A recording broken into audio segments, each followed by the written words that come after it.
Alright, in this video I want to give you guys a quick rundown on how to actually play and use the new competitive demo. So basically in the description there's a link for a zipped file, download that and extract it, and you'll be met with this folder. Open up the folder and open up example project.exe. Now once you're in here, you'll be in the level and ready to start competing. So on the left side, we see all the key bindings as before. I went ahead and added another one, so F1 just simply removes the HUD, so it's not going to be in the way of your screen, and you still have all of the customization options that you have before. So if you want to run any of those, feel free to. There's no restriction on how you set up the firearm for this, just run it as you want. So how this works is we have a basic course here. So as you cross the start of the course, it will start a timer, so you'll hear the beep. And on each of these cardboard targets, as you can see here, if I can get in the view there, you see hits to neutralize. So cardboard targets require 2 hits each. So this target is now neutralized. This target only has 1 hit, so it is not. Now it is neutralized. So each of them require 2 hits to neutralize, and the steel targets, such as these over here, only require 1 hit to neutralize them. Now, if you do not neutralize a target, for every target that you do not neutralize, it adds 2 seconds onto your total time. So don't think you can, run a super fast time by just sprinting right through this course and missing a bunch of targets. So that's how neutralizing works. Next up is the actual fastest time. So let me go ahead and finish this course, and I'll give you a rundown of that. Well, actually, I'll just do it while I'm talking. So basically, you want to go through, and if you get the new fastest time, what will happen is your time will appear up there as the fastest time, and then that time gets published to a database where you're able to actually go through and, well, not go through, but it will update for everybody else. So I set this on a timer to refresh every 2 minutes. So after that 2 minutes has expired, it will attempt to update the fastest time for you to see. So if somebody got a 28 seconds flat and your timer then refreshed, you would see up there 27 seconds, indicating that someone got the new record. So this is global and allows you to kind of compete with anyone, no matter really where they are. So let me go ahead and finish up this super slow run. Almost easier to hit the far out one with the hollow sight and then instead of the magnified. But as you heard there was a different sounding beep, letting me know that I have finished my course and my run. And I obviously did not beat the record with a time of 1:09.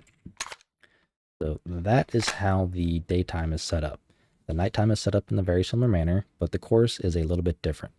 Now I will be clearing out the fastest time and resetting them back to 100 seconds by default, so that way we can kind of just work our way down, because I've been running this a little bit, making sure there's no problems. So if we look at our key bindings here, we press F3, we can go to the nighttime map.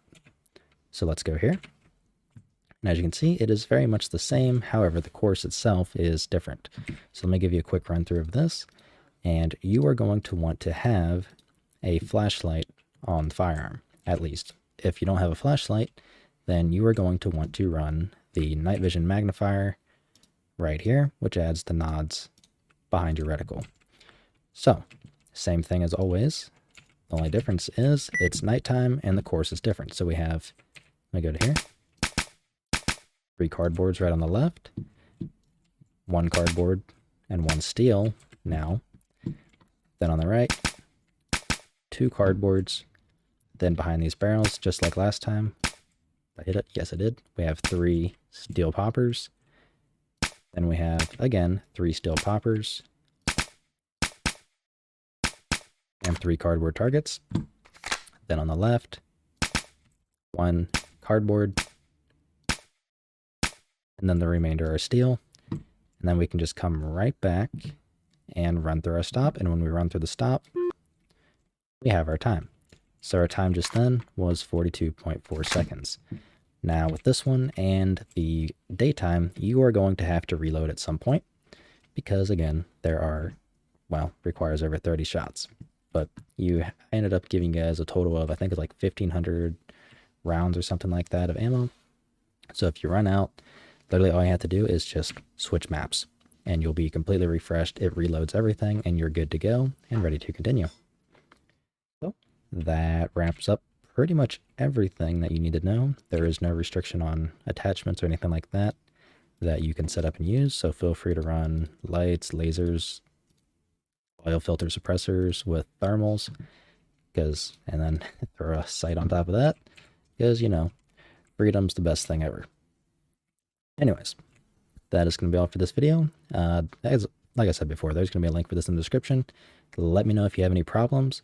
If you notice that when you first launch it, if the fastest time does not appear and it just shows 0, that means the database, or not the database, the web API is spooling up. So like after a certain period of time, if it doesn't get any information or activity, it will go to sleep, and it takes a little bit for it to come back and wake up. So if you don't see anything there, you can either just wait 2 minutes and it'll appear, or assuming, you know, nothing's wrong, or you can try just restarting the game after waiting a couple seconds, and it should appear after that. So that's going to be all for this video. I hope you enjoy it.